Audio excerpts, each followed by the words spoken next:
speaker that we're calling up is my friend and the former MLA for Saanich South, David Coverley. As Carol said, David has also been an incredible advocate for Lyme disease. When I took over the office from him, he had many files on Lyme disease, and his passion for the issue and his determination really educated me in a way that I needed to be educated in order to fulfill my role as the MLA for Saanich South. And so I want to thank him very much for doing that. Thank you.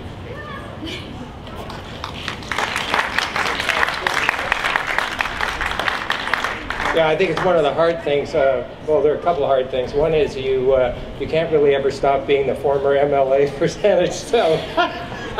But my replacement's been doing an incredible job, and I'm really pleased that she was willing to take this on, because it's a societal problem, and it's one that's affecting more and more people every year, and it's something that we simply have to deal with. We need to make change. And that's why it's so great that these young fellows are willing to throw themselves out there and travel across Canada on bikes and raise awareness of Lyme disease. And I want to thank them formally on behalf of the Canadian Lyme Disease Foundation. I can't tell you, it's encouraging for people with Lyme disease, and it's tremendously encouraging for us that you would tackle something like this. It's inspiring. So one of the things I thought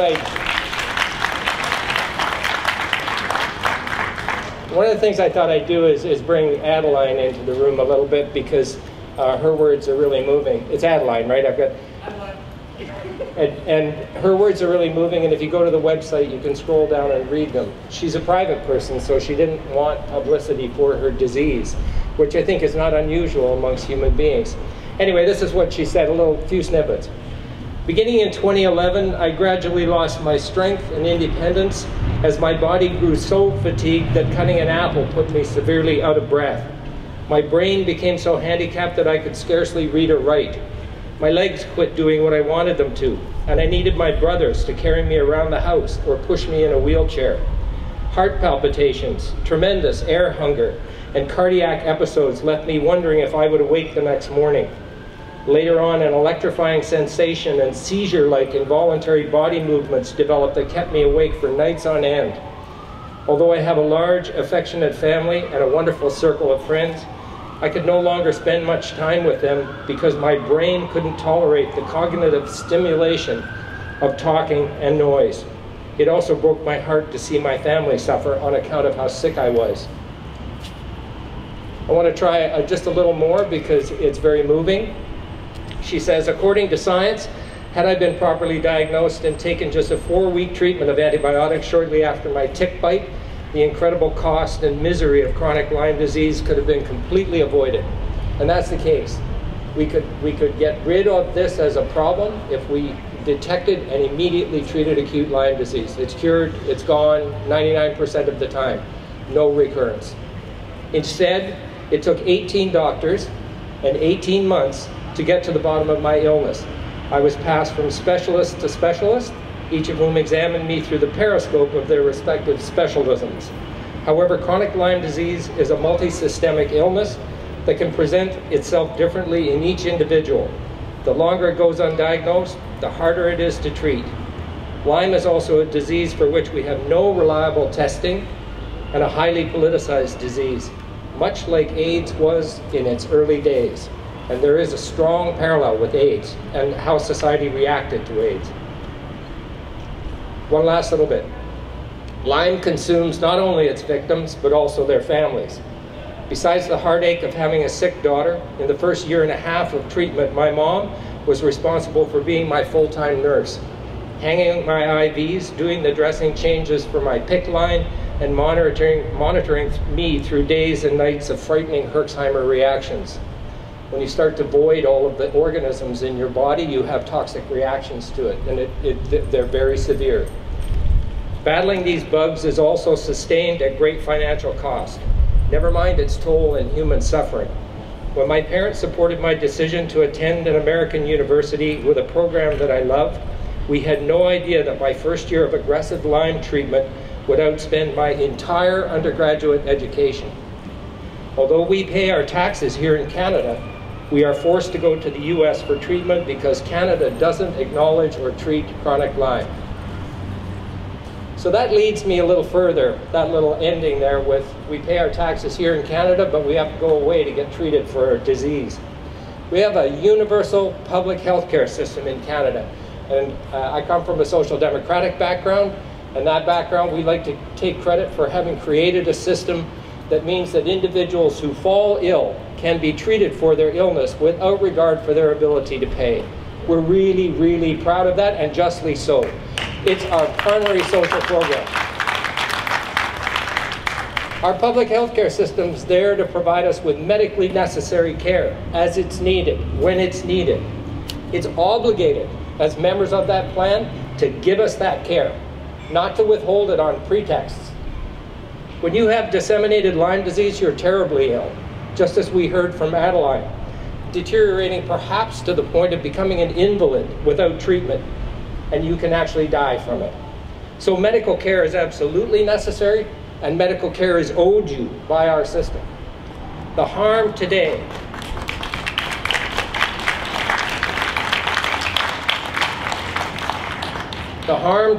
is that needed medical care is being denied to people using contrived guidelines, and they are contrived, imported from a private healthcare system. Guidelines that are designed expressly to minimize the detection of disease in the interest of reducing the liability for care that are borne by American private insurance companies. That's where those guidelines come from. That's their purpose, and they work terribly well. Those guidelines use arbitrarily chosen disease definitions. They're embedded within the guidelines to minimize the amount of detection. Excuse me. Those guidelines wrongly assert that Lyme disease is an acute infection only, that there is no disseminated form of the illness. It's kind of an absurdity when you think about what spirochetes are. The nearest parallel is syphilis, and we all know if it's untreated, it doesn't go away. It colonizes every organ in the body. It's utter nonsense, and it's unsupported by science to claim that there is no chronic form of the illness. It's simply a claim. And it's embedded in the guidelines as if it's supported by science, but it's no more than a dogma. It's made very powerful, though, because people with impressive titles and big degrees buy into the dogma without ever examining the ethical implications of what they're doing. Well, they pay a price for that in personal integrity, but that's not a public price. And they pay that price really because there's actually very good scientific evidence for chronic infection of Lyme disease. And there's very good evidence that the test that's used to rule out you're having Lyme disease is faulty and that it should never be relied on. And there's excellent scientific evidence that active Lyme infection persists after treating people to the maximum period of time allowed by those guidelines. Those guidelines are wrong on every fundamental count.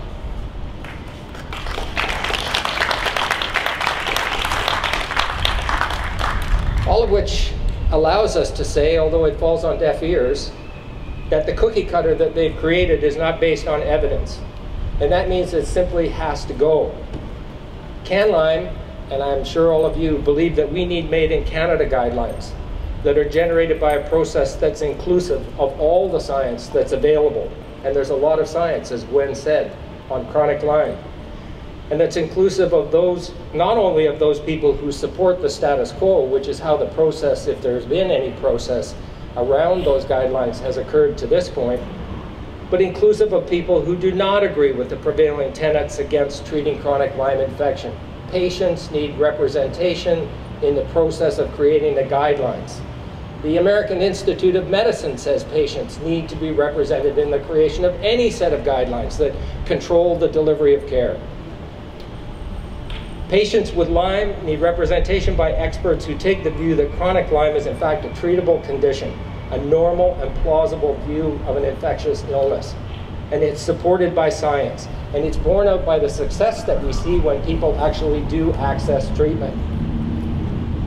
I think that all of us can and should be inspired by Elizabeth May's Lyme bill passing the federal parliament unanimously.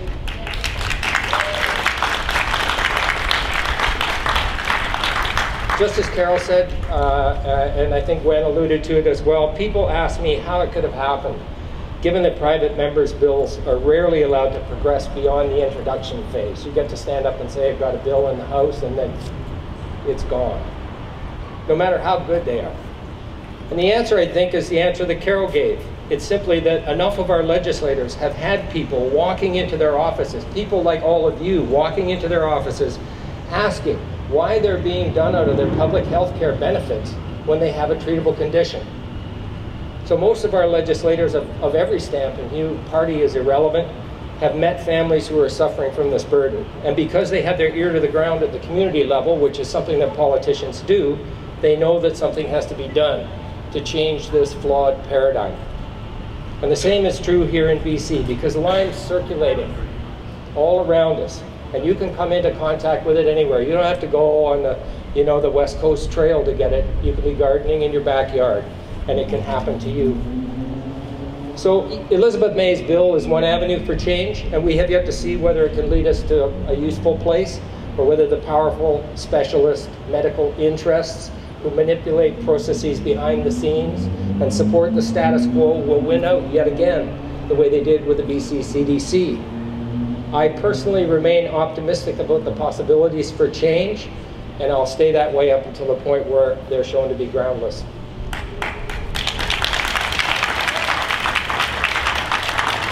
I promise you I'm getting close to wrapping up. Another avenue is the sponsoring of research, which is what Lyme exists to see done. Research that will accurately map the rate of tick-borne infection in BC and across Canada. What we have right now is just bosh. Under 1% of ticks carrying the disease. It's nonsense.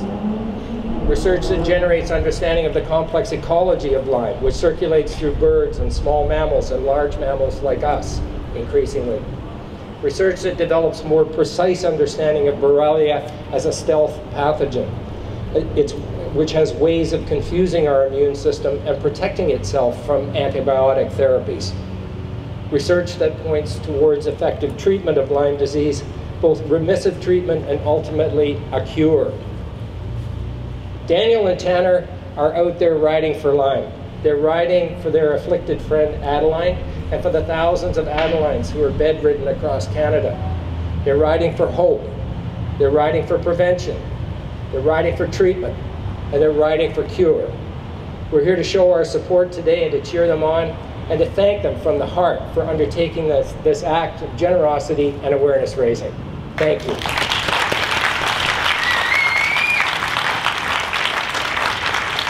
Thank you, David. Thanks for doing all you do. So that's the end of the list for our speakers today, but I hope that Daniel and Tanner feel very supported by us. I hope when you're out there you don't feel alone. We're riding there with you. I think I'm even going to come at 6 o'clock tomorrow morning after all this.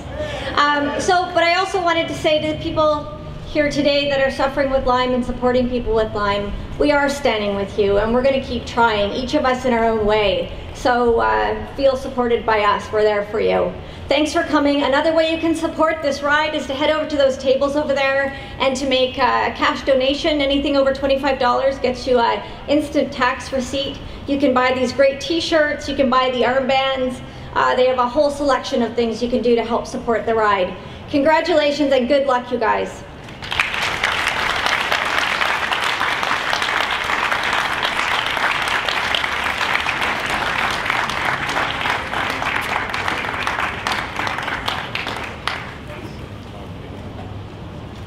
We're just wrapping up and saying thank you very much. We're going to be around for the rest of the event, so please come talk to us. We'd love to meet you. We'd love to hear your story. And I just want to echo the statements just made that as much as we're not going to feel alone riding through the prairies where there's nobody,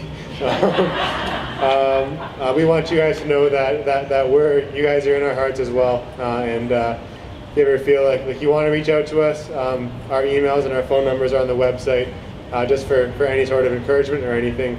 We're here today. We're going to be here for the ride and beyond. So thank you very much.